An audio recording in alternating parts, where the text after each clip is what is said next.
The Girl Who Danced with the Devil, a folktale read by Catherine Golden. Rose La Tulipe was one of the prettiest girls in all of New Orleans.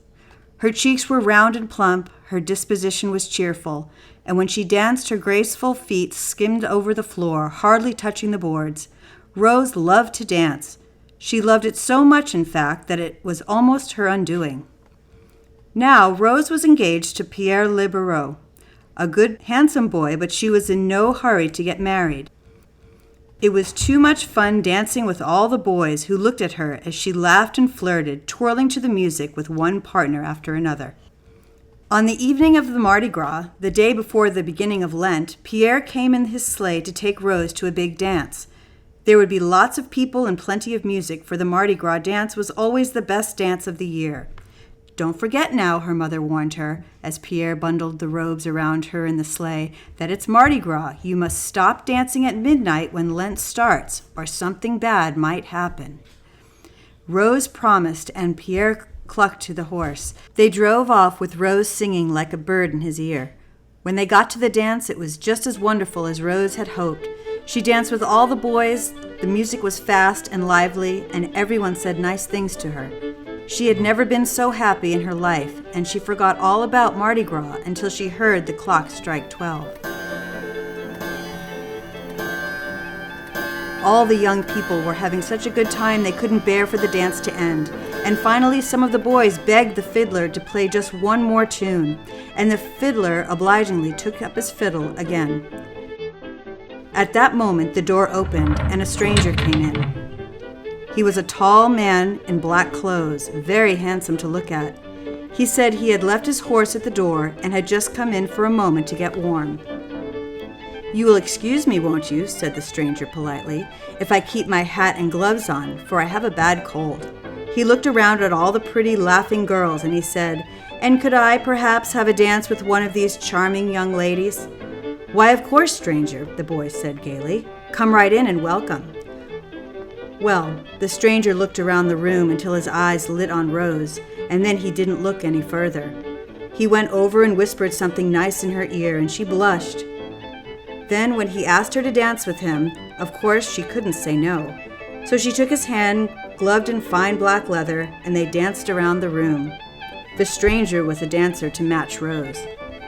He skimmed and twirled just as lightly as she did, and the fiddler kept right on playing, his music getting louder and faster all the time. As they danced, the stranger whispered sweet things in Rose's ear. Watching them whirling and whispering that way, Pierre Liberot got so angry he could hardly speak. He saw Rose's eyes shining up at the stranger, and her cheeks were blushing, and she was laughing. Finally, he went outside, slamming the door behind him and stamping his feet on the porch. Close beside the porch, he noticed the stranger's horse, a powerful, tall, black horse, unlike any Pierre had ever seen. And then Pierre noticed a funny thing. It was a very cold night, and the snow lay deep on the ground. But under the hoofs of the stranger's horse, the snow was all melted away to the ground, so that the horse stood in deep holes, while the other horses tied to the hitching rail stood on top of the packed snow.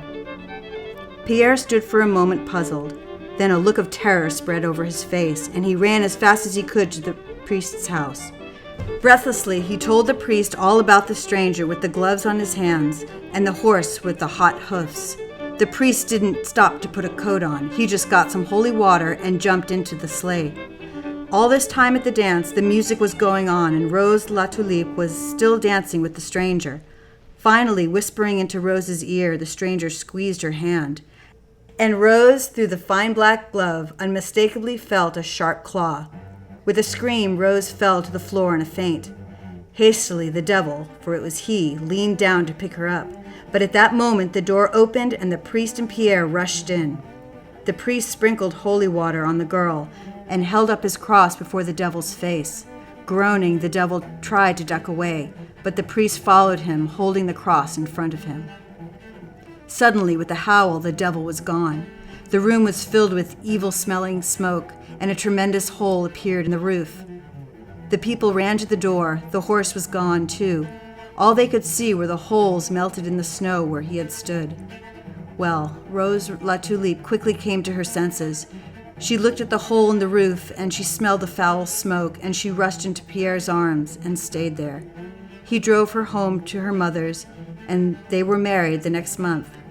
Rose still likes to dance, but she doesn't dance with strangers, whether they are wearing gloves or not. And on Mardi Gras night, Rose and Pierre stay at home.